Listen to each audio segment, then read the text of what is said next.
Welcome to Read Your Comics. Today I'm going to be looking at the infamous Turok #1.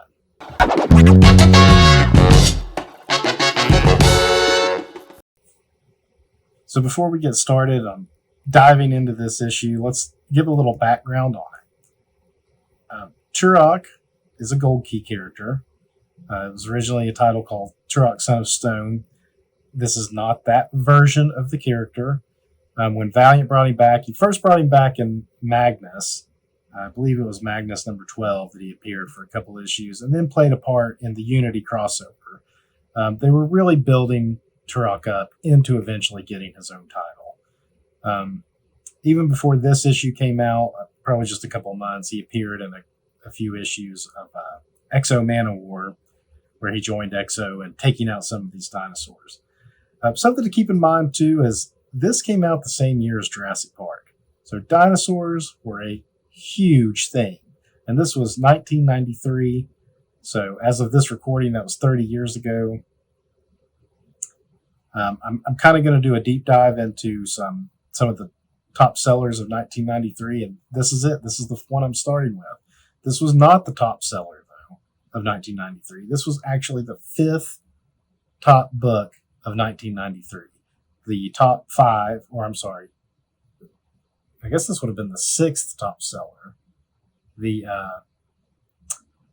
other ones were Adventures of Superman number 500, which was the white bagged cover of Superman Return, and then the 4 issues that introduced the 4 new Supermen that would be in that storyline of 1993. And then this was the top selling Valiant book. This outsold all the Image books of the year, believe it or not. This is a book you could find anywhere. Retailers ordered super heavy on it. And where it has that mystique of like, haha, Turok #1's way over ordered, ridiculous print run.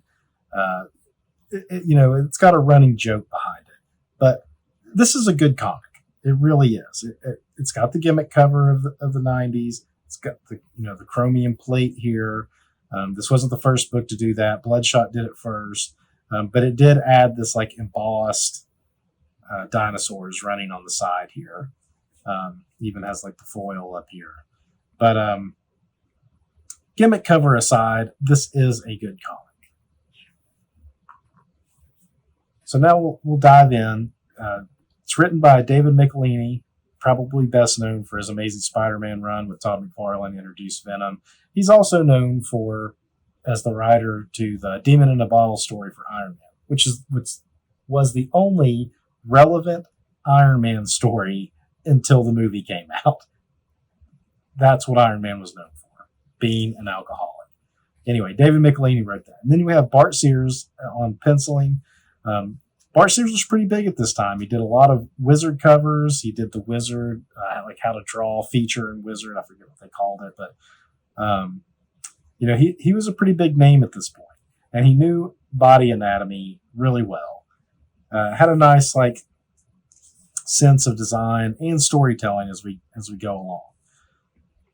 So this actually starts in Colombia, South America. It takes place in 1987. The Turok issue, the Exo Manowar issues that came out were present day. So this is kind of a flashback before those issues take place. So the first few pages are Turok just kind of recounting his Valiant origin, more or less. He was in a hunting party with Andar, and they went into a cave, looked for water, ended up in the lost land where there were dinosaurs and stuff. And that would be your Turok Son of Stone storyline. But eventually some robots and stuff would come through another cave, and they would set up kind of shop and start stripping the land and stuff. And Turok, with some other indigenous people of the lost land, I guess, who had stumbled in there, had formed a bond and became warriors, and they were fighting against it. But they were outnumbered and overwhelmed until Magnus came along and helped save it. Then Mother God came along for the Unity saga, and she equipped these dinosaurs with like these bio cybernetic parts that kind of gave them more human-like intelligence. They were still pretty savage. But in the Unity Saga, Turok would eventually learn that, Mother God was evil, and he would side up with, all the other characters from different time periods. That's another video in itself to discuss the Unity Saga. Anyway, so during these battles, he lost his friend Andar. It doesn't really say if Andar's his brother or his son. It just says Andar and I were hunting. So he was a younger person that he was at least entrusted with. Anyway, he'd gone out looking for him in the bio dinosaurs. I think they called them bionosaurs of Mother God, and attacked the village and pretty much killed everybody. So those dinosaurs had a leader named Monarch, and he just went on the hunt for revenge, more or less, to find Monarch to kill him. But a time vortex opened up and pulled him into, modern day of 1987. And so then we find himself just like hunting.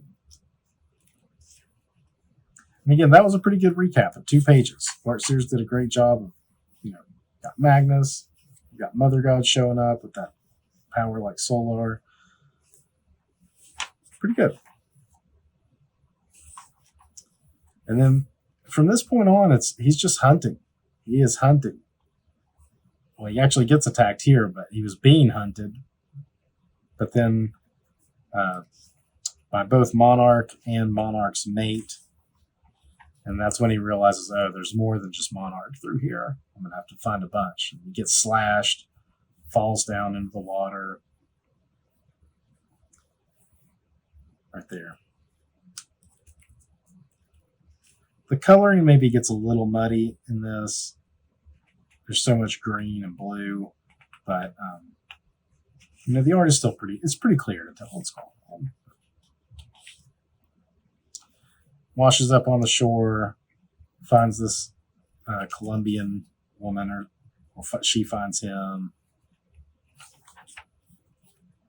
This is a weird setup in this issue, though. You've got some kind of drug lord here whose cocaine shipment was intercepted, and he's mad about it. And that's all you get is this one page in this issue. So that's obviously setting something up for later. And Michelini, I've noticed a theme of his stories. Cocaine is a big part of his storylines. He always goes to cocaine. I don't know if that was a part of his life, but that is a theme that I've noticed with Michelini. And his villains tend to be cocaine runners. Okay, so he wakes up here and he's like, I'm going to go kill that demon Monarch. And she's like, you need rest. And then he passes out. He's like, yes, I will rest after all. Sign of the Time ads right here. Hardcore is a pretty good series, as I recall. Deathmate Black, the Image Valiant crossover. Image and Valiant were the 2 big companies of like the upstarts, really shaking up the industry. You had Image as the art side and Valiant as the story side, and Marvel and DC kind of flailing away. Although, like I said, the Return of Superman story was outselling all of this.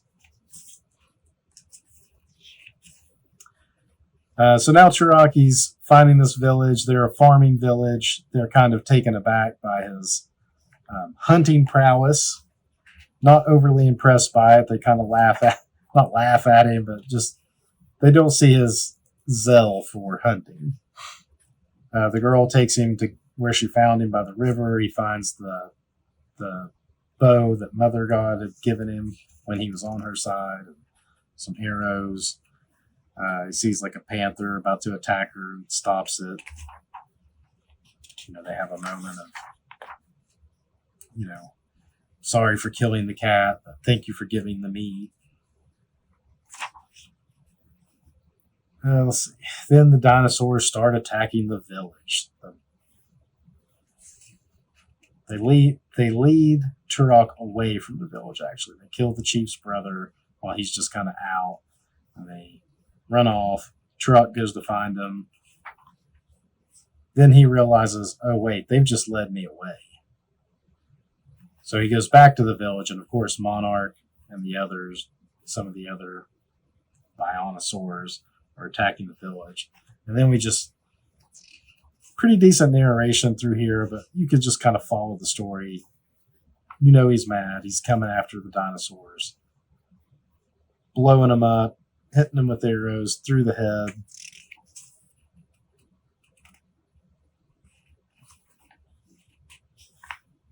Nice cinematic panels right here.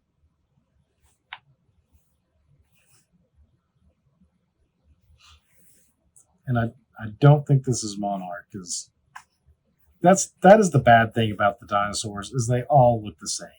And even though there's a part where he describes their footprints appear with a crescent scar, inner claw, left hind leg, Monarch's mark. So he can track Monarch, but I cannot tell Monarch apart from the other dinosaurs. They all just have like little metal hats on. And other than that, they all look like, velociraptors in a way. And not necessarily correct velociraptors. Cool looking, and like, again, I give Bart Sears all the credit for this series. When Bart Sears is on, he is on.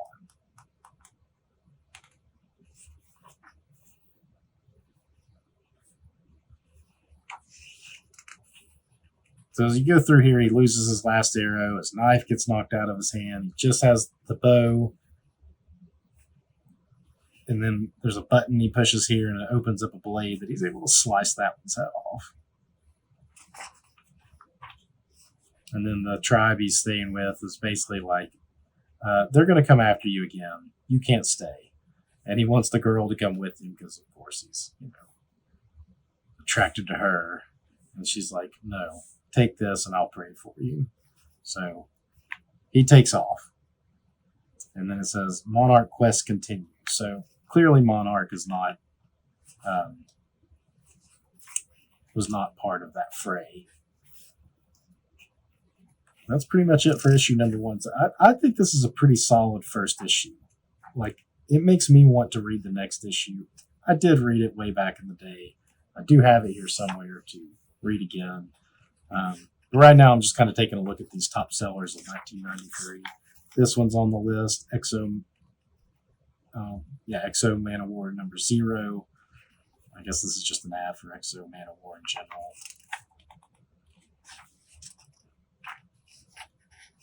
Valiant did a lot of stuff like this too, kind of like Marvel. I mean, at this point, Jim Shooter had already been removed from the company, and I really love the early Valiant stuff up to about this point. 1993 was kind of the last big hurrah for Valiant. It's like they had Shooter's notes or something, and after that, it kind of goes downhill. But this issue of Harbinger is a good one. Maybe I'll take a look at it. It's almost like the finale to the series. There is a 26 and it goes on, but this issue for me was like just a perfect finale to the Harbinger series, which was one of the best. Anyway, that's another time. But there you go, Turok number 1. It's definitely worth $1. I would say that. If you can probably hunt down the first maybe 8 to 12 issues, they're a solid read, and I recommend it. So if you see it out there, pick it up. It's good. All right, and that's all I got for now. And as always, read your comics.